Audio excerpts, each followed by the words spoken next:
Eating for Better Brain Health Part 1, Egg Pancakes. All right, so we're gonna start with, well, 2 eggs, because 2 large eggs, because like I said, that is all we have.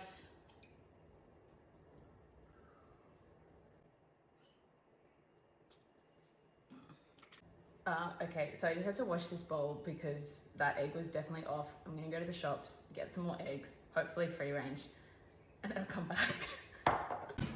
Okay, so now I'm in one of my most hated environments, which is the shops. And I can't remember, I've been to the shops so many times, but I actually can't remember where the eggs are. So, And like, logically, where would we think the eggs are? Because I would think the eggs would be like near the milk, maybe. Let's see. Okay, so I just asked someone and apparently they're in aisle number 7. And these ones are the only ones left, but they're broken. Okay, more options here for sure. I am really trying to boost the amount of eggs that I have and protein, and I tend to skip breakfast. I've always done that since I was a kid. I've always hated breakfast. So this is like my brunch. It's really helpful for me because I'm probably going to go exercise later as well, and I don't want to eat just before I exercise, but I also don't want to exercise on an empty stomach. Okay, so we've got 3 eggs in there. Now what we're going to do, this doesn't have milk in it, it doesn't have flour in it.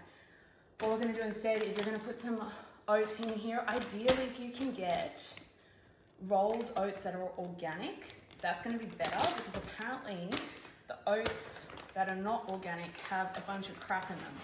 And a lot of these chemicals, these like pesticides or preservatives and all that kind of stuff, in this case pesticides that are sprayed on these foods, actually can exacerbate ADHD symptoms too. Now, this part of the recipe I have stolen from my mum. So we've got our eggs in there, we've got our oats in there. I just did a little sprinkle.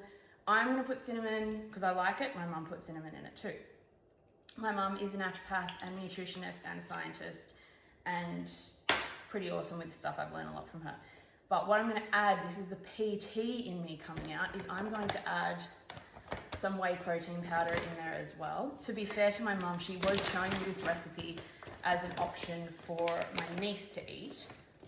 So she probably was also thinking about that, and she probably would agree with me on this one. It wasn't that she was purposely missing out on this.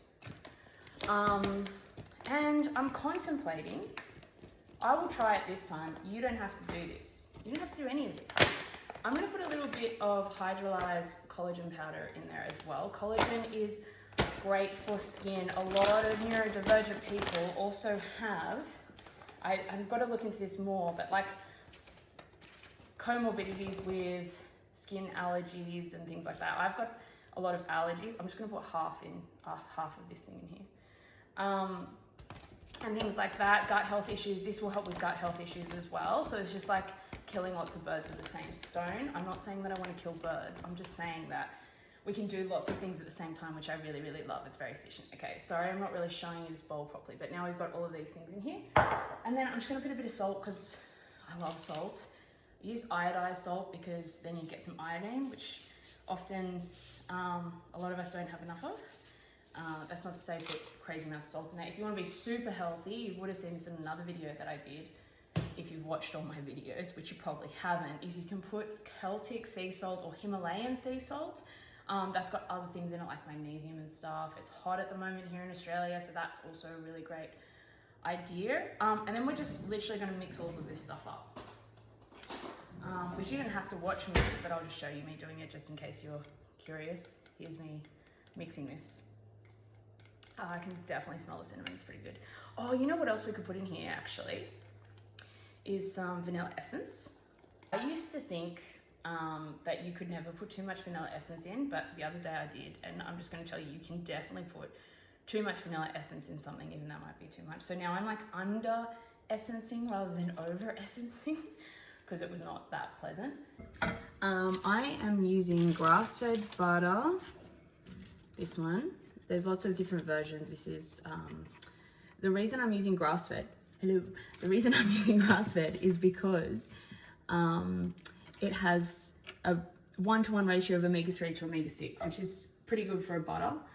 So it's a lot more healthy. I'm going to use quite a bit of it because it's actually really interesting. The latest research on saturated fats and these types of fats, because butter does have a lot of saturated fat as well, is that they're not as bad as we once thought they were. It's hard to find reliable information on this still. I'm doing a nutrition course at the moment, so I can actually be a qualified nutritionist as well as a PT, specifically for neurodivergent people. And so I've been looking into this a lot.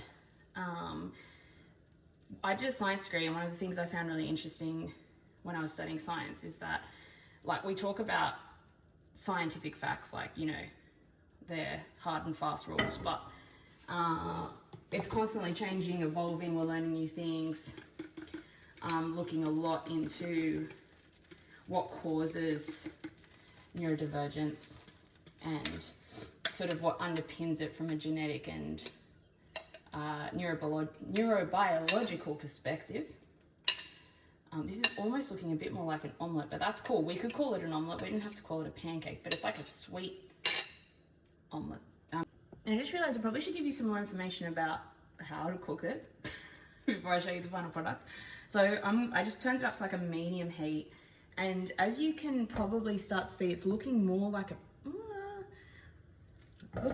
pancake than an omelette, I reckon. So I'm going to cook it like a pancake, but so the difference is, just in case you're wondering, in case you haven't done this, the difference between cooking an omelette and cooking a pancake primarily would be, if I'm doing an omelette, I'm going to like pull this in, and then I'm going to like tip the liquid so that it fills in that spot. Okay, does that make sense? So see, I've pulled it and then it's like tipped in. I reckon, because it's a bit thick, we could do that. But I'm just going to kind of experiment and see with this one, because I'm also thinking it is kind of behaving a bit like a pancake. So maybe I'll just sort of do a little bit of a combination of the two, because I don't want it to get burned on the bottom. And I'm probably going to put this down a little bit so it just cooks all the way through. All right, so let's have a go. Still a little bit liquidy. I don't know, sorry, you might not be able to completely see it. It's still a little bit liquidy at the top, so I'm just trying to like let it settle a bit more. So I'm sort of cooking it half like an omelette and half like a pancake. But it's smelling really nice, guys. It's smelling really good, so I'm happy with that. Yeah, it's looking pretty cooked on the bottom. All right, it might be messy, but let's see how we go. Ready? 1, 2, 3. Yep, a bit messy, but it smells like chocolate, which I love. And it's okay if it's messy. It doesn't really matter. It's still got all the same stuff in it as long as it's cooked.